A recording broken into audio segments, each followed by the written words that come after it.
You all know that over the last months, we have taken important steps in order to strengthen and improve the management of the external borders of the European Union.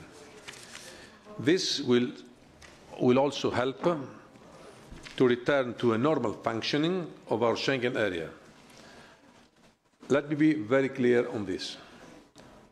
Our #1 priority is and remains to safeguard Schengen, which is one of the greatest achievements of the European integration. All our efforts are working towards the same ultimate goal: to return to a normal functioning of Schengen without internal border controls as soon as possible. This is why the launch of the European Borders and Coast Guard was so critical. Its full operationalization is now of key importance, but unfortunately, we are not there yet. A few weeks ago, I reported in our interim analysis that the controls so far had been necessary and proportionate. The Commission has continuously monitored the situation very closely. Let me already explicitly state that we are very much aware of all concerns, both of the Schengen states who are currently still carrying out internal borders control, and I remind you who are these states: Germany, Austria, Sweden, Denmark, and Norway, as well as the Schengen neighbours who are not. Following our request, the 5 Schengen states concerned have provided factual information. This shows a drop in the number of arrivals as well as in the number of asylum applications received. However, the exceptional circumstances justifying the reintroduction of internal border controls still persist.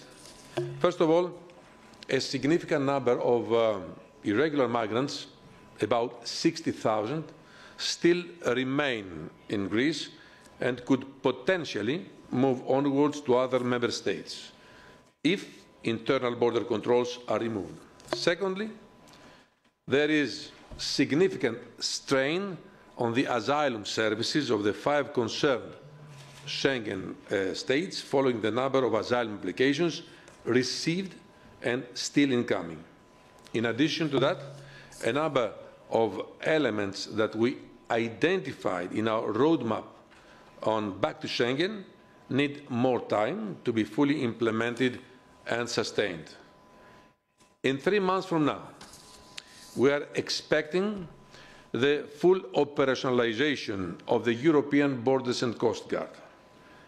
We count on a continued and sustained implementation of the EU-Turkey statement, and we are working towards the full application of the Dublin rules, notwithstanding with future reform of Dublin, whilst delivering on the commitments under the relocation schemes.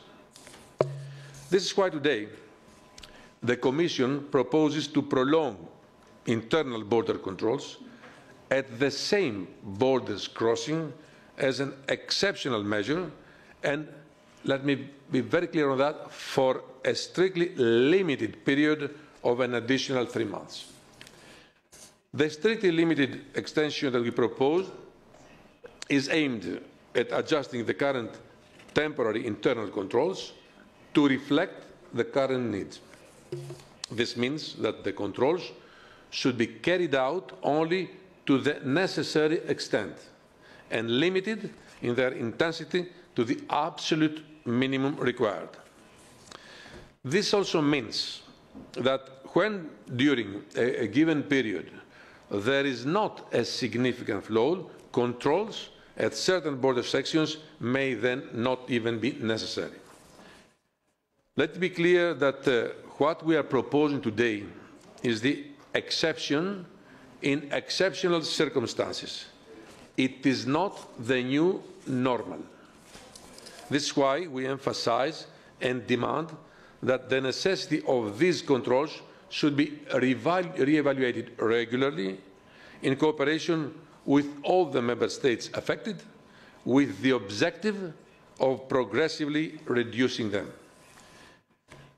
We ask Member States to report monthly to the Commission, together with an assessment of their continuous necessity. Well, all our efforts, including today's proposal, have only one objective: to further address all current migratory and security challenges so we can lift all internal border controls as soon as possible. We have put economic figures on the cost of not having Schengen, but the real human and social cost of not having Schengen is far greater, if not immeasurable. The Commission and I personally are fully and indisputably committed to safeguarding the fundamentally European achievement that we should never take for granted, nor as a given. And make no mistake by our proposal today. We do not take it for granted. On the contrary, we are determined to work with Member States in bringing back Schengen to how it should be: free internal movement without border controls, together with a strong management of our external borders. Thank you very much for your attention.